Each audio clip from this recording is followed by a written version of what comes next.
Primus Fenrico, the false prophet, the man who envisioned a paradise obsessed with unity.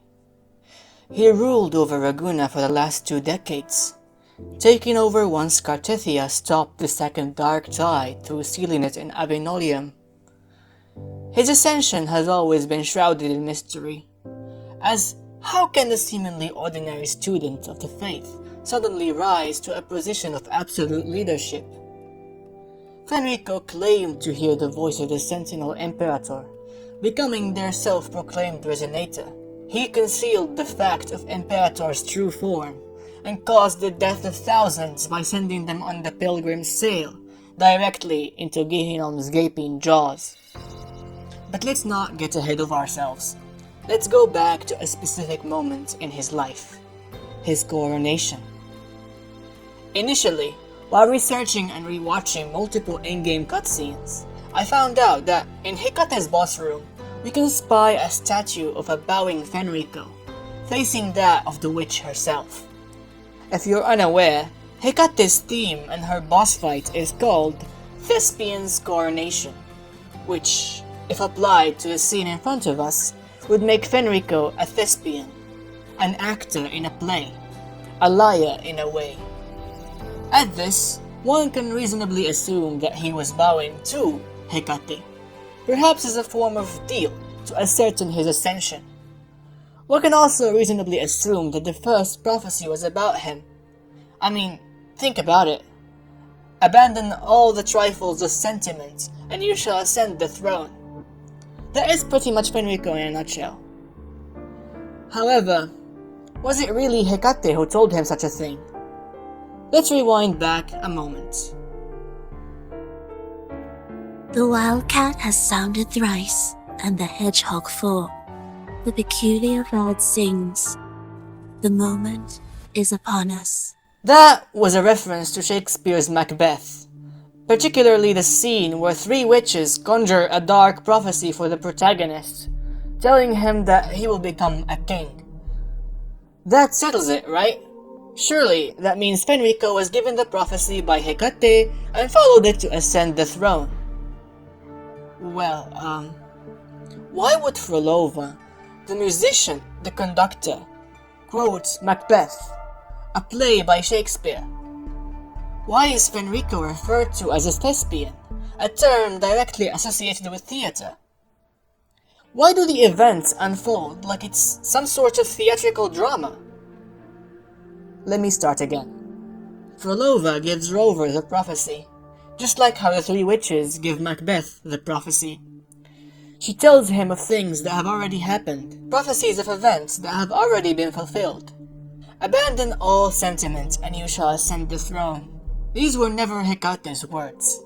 These are the words that Fenrico heard, the ones that set him on his path, the Threnodian's whisper.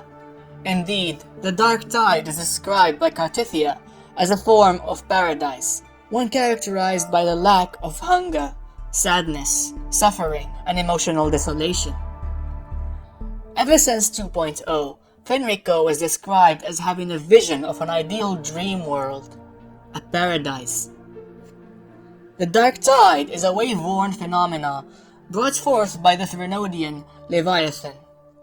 Whether he knew it or not, Fenrico was the perfect target for Leviathan's whispers, promising paradise should Fenrico obey. And obey he did. So, Hecate's prophecy. It was Frolova giving Rover insights, a hidden meaning into the past, pointing an invisible finger at a certain person who organized all of this. Her associates, as she calls him. The playwrights who orchestrated this tragedy, Cristoforo. Indeed, she even asks if we grasp the truth behind this dream.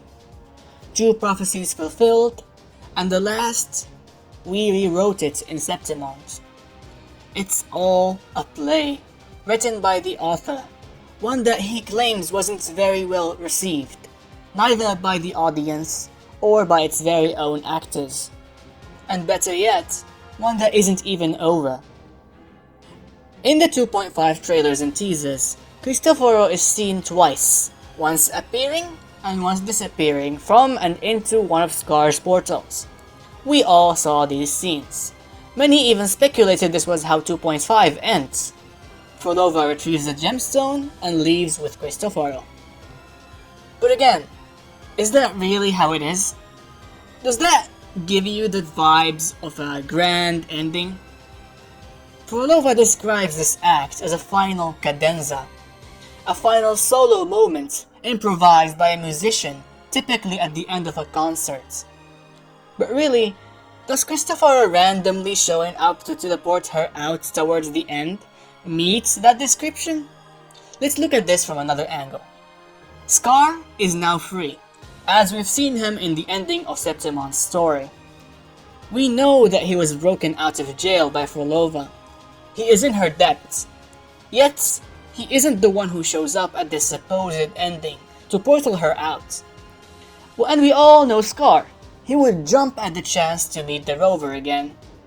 Yet, he doesn't.